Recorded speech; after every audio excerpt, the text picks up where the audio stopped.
What's with Jamal Adams? How's he doing? You expecting? What do you got for me there? Yeah, he's doing well. Company answer is that we don't know exactly timeline. Sure. You've got to keep progressing here. We're going to take it. Very, very bad injury. Very unfortunate for Jamal. Yeah. For our team last year, really, he was crushing it in the first half of that Denver game last year.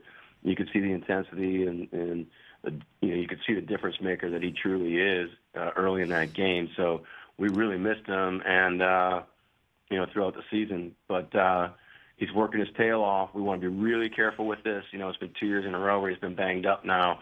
We had traded for him, and he came in and set the sack record for DB with like 9 or 10 or something like that. And then it's had 2 years now where he's been banged up, and we want to be really careful with his progression.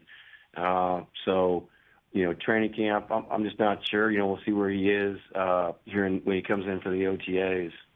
And then it's kind of lost amongst the shuffle. Bobby Wagner, sir. I am just jacked up for you, right? That he is back in the fold. What was that conversation like? Was there you needed an air clearing and all that was required first? What can you share with me, John? Yeah, you're on it. Absolutely. In this business, you have to every year you have to adjust after the season, and you have to make tough decisions, ugly decisions. If anybody tells you that they handle their business, if people don't have any regrets about the way they handle their business, I mean, congratulations. But yes, we had to have a meeting, and on both sides, he represents himself, and I know that I could have handled things much differently, and we had a great conversation about that. But then just our culture and clearing the air, and being able to come to an agreement, and have those private man-to-man conversations, and he was excited to come back. He's a legend, first ballot Hall of Famer.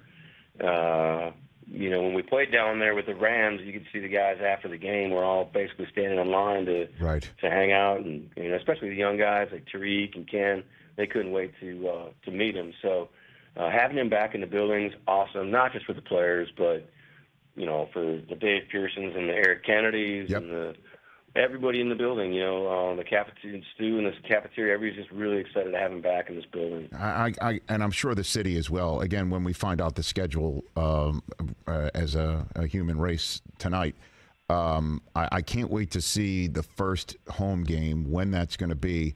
And whoever who's in charge of the seismic monitoring from back in the day of the Beastquake, when Bobby Wagner comes onto the field for the first time, that is going to be lit, as the kids say, in the stadium that day or night. Wow, you sound like a teenager. I do. Look at me. Well, I mean, your coach is one, so you should understand what that sounds like. See, it's true. I mean, but that is going to be nuts. That will be the 12s will go. It will be. When he came back this year, I mean, the crowd went nuts for him. It was awesome. He got a standing ovation, and the place was super loud, and yeah. It's awesome. It's really cool seeing him in the 54. 45, yeah. I was kind of hoping to wear 9 there, but I get it. He couldn't wear 9 with the Rams, but yes, that's where he wore in college. That's right. Yeah, that was occupied. That sure was. Catch the Rich Eisen Show every single day on the Roku channel, 12 to 3 Eastern, for free.